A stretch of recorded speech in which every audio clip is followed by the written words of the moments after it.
Hello friends, कैसे हैं आप सब। तो फ्रेंड्स, जैसे कि आपको पता है कि हमारा बिहार बीपीएससी का जो वैकेंसी जो है बहुत जल्द देखने को मिलेगा और एग्ज़ाम भी जो है आपका बहुत ही जल्दी कंडक्ट कर लिया जाएगा।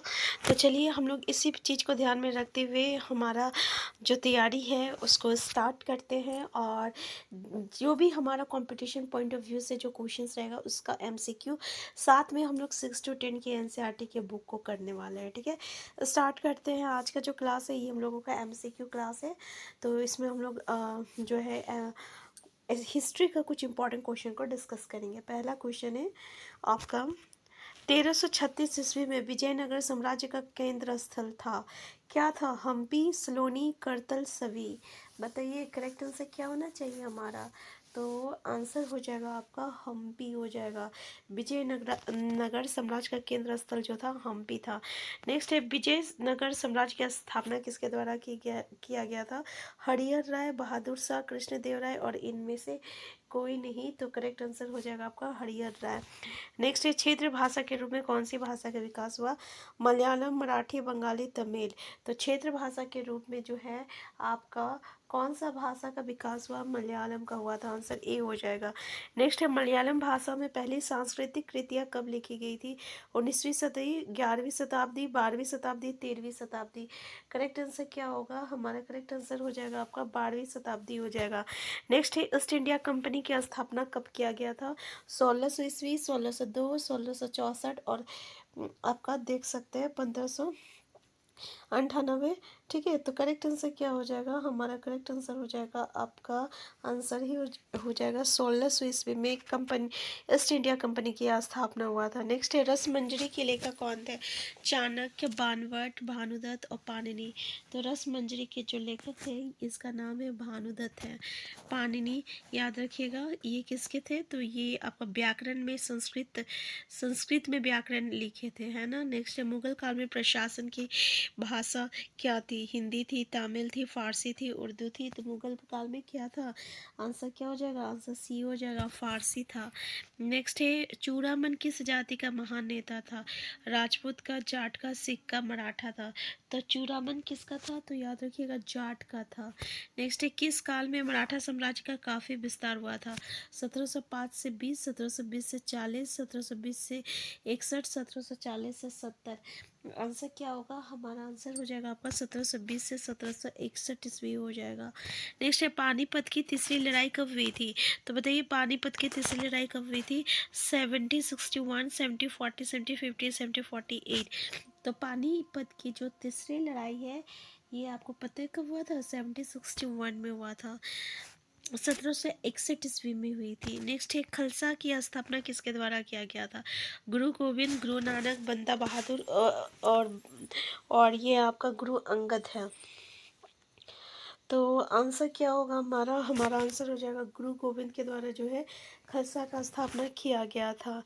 नेक्स्ट है, मराठा राज्य की राजधानी कौन सी थी? आगरा, जयपुर, पुणे, सतारा। तो मराठा राज्य की जो राजधानी थी ये आपका सतारा थी। आंसर डी हो जाएगा। नेक्स्ट है, हैदराबाद राज्य के संस्थापक कौन था? शहादत खान, अलीवर्दी, निज़ामुल मुल्क, आज फजा और रंजीत सिंह। तो हैदराबाद राज्य के जो संस्थापक थे ये निज़ाम उल मुल्क आज फजा था। आंसर सी हो जाएगा। नेक्स्ट है, यूरोपीय व्यापारी कंपनियों के भारत आगमन का क्रम क्या है? बहुत ही इंपॉर्टेंट क्वेश्चन है ये। क्वेश्चन आपको आना चाहिए कि क्या सबसे पहले आया था। पहला ऑप्शन है पुर्तगाली, ब्रिटिश, डच, फ्रांसिस। फिर पुर्तगाली, फ्रांसिस, डच, ब्रिटिश। फिर पुर्तगाली, डच, ब्रिटिश, फ्रांसिस। फिर ब्रिटिश, पुर्तगाली और डच, फ्रांसिस। तो ब्रिटिश तो पहले आया नहीं था, सबसे पहले पुर्तगाली आया था। तो ये तो ऑप्शन से हटा दीजिए, बाकी तीन से ऑप्शन में क्या होगा? तो पुर्तगाली के बाद जो है आपका डच आया था, फिर ब्रिटिश आया था, फिर फ्रांसिस आया था। ठीक है, आंसर सी हो जाएगा हमारा आंसर क्या होगा? आंसर सी हो जाएगा। नेक्स्ट है, व्यापारिक उद्देश्य से भारत आने वाला प्रथम यूरोपीय कौन था? तो एल्वारेस, क्रेवाल, वास्को डी गामा और हेनरिक। इनमें से कोई नहीं। तो आपको पता है कि व्यापारिक उद्देश्य से भारत आने वाला जो भारत प्रथम यूरोपीय था, ये वास्को डी गामा था, जो 1498 में समुद्री रास्ते से आया था भारत। ये भी पूछा जाता है किस रास्ते की खोज की थी वास्को डी गामा ने, तो समुद्री रास्ते की खोज की थी। नेक्स्ट है, वास्को डी गामा भारत में सर्वप्रथम किस बंदरगाह पे पहुंचा? कालीकट, कोची, विशाखापट्टनम, गोवा। तो कौन सा बंदरगाह में पहुंचा था? तो याद रखिएगा ये जो है आपका कालीकट में पहुंचा था। नेक्स्ट है, डचों ने भारत में अपना प्रथम बस्ती कहाँ पे बसाई थी? मछलीपट्टनम में, कोचीन में, सूरत में, पुलिकट में। तो डचों ने भारत में अपनी प्रथम बस्ती जो है कहाँ बसाई थी? तो याद रखिएगा ये मछलीपट्टनम में बसाई थी। आंसर ए हो जाएगा। नेक्स्ट है, डचों ने अपने स्वर्ण निर्मित पगोड़ा सिक्के कहाँ से जारी किए थे? पुलिकट, बालासोर, कालीकट, सूरत। आंसर क्या हो जाएगा? तो पुलिकट हो जाएगा। ठीक है, डचों ने अपने स्वर्ण निर्मित पगोड़ा सिक्के जो है ये आपका पुलिकट से जारी किए थे। नेक्स्ट है, भारत में आने वाला प्रथम अंग्रेज कौन था? Captain Hawkins, sir Thomas Munro, उपयुक्त दोनों, जॉन मिल्टन हॉल। तो भारत में आने वाला पहला जो अंग्रेज था ये कैप्टन हॉकिंस और सर थॉमस मुनरो। तो आंसर हमारा सी हो जाएगा। ठीक है, नेक्स्ट है, अंग्रेजों ने अपना प्रथम कारखाना कहाँ पर स्थापित किया था? हुगली में, स्वाली में, सूरत में, मछलीपट्टनम में।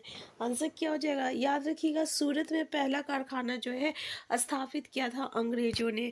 नेक्स्ट है, कानम शाह एवं टीपू ने किस आंदोलन का नेतृत्व किया था? चुआड़ विद्रोह, कोल विद्रोह, पागलपंथी विद्रोह, भील विद्रोह।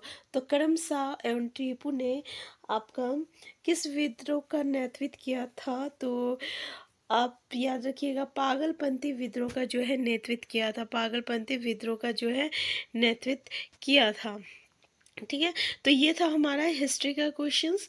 तो उम्मीद करते होंगे कि इसमें से आपको बहुत कुछ याद हो गया होगा।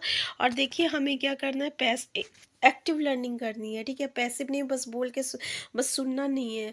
अगर आप क्वेश्चन देख रहे हो, ठीक है, जैसे आप देखिए कि ईस्ट इंडिया कंपनी का स्थापना कब हुआ था? 1600 ईस्वी।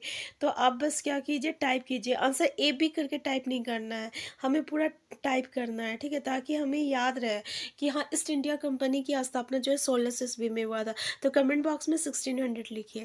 ठीक है, इसी तरह रस मंजरी का लेखक कौन थे? तो आपका कौन थे रस मंजरी का लेखक?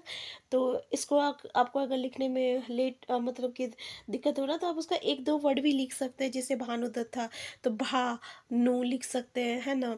तो इस तरीके से जो लिखिएगा तो आपको भी याद हो जाएगा। ठीक है, तो रस, पहले रस फिर भानु, फिर भानु। तो इस तरीके से अगर आप जो है एक्टिव लर्निंग करते हैं तो ऑब्वियसली आपको ये याद होने में जो है ना बहुत ही हेल्पफुल होगा। क्योंकि आप अगर सुनिएगा तो वो भूलने में ज़्यादा वक्त नहीं लगता है। बट अगर आपका हाथ से वो लिखा हुआ रहेगा ना तो आपको याद रहेगा कि हाँ इस टाइम में हम ये टाइप किए हुए थे। ठीक है, तो हम फिर मिलते हैं नेक्स्ट क्लास में। अगर आप चैनल में नए हैं, चैनल को सब्सक्राइब कर लीजिएगा। Thank you.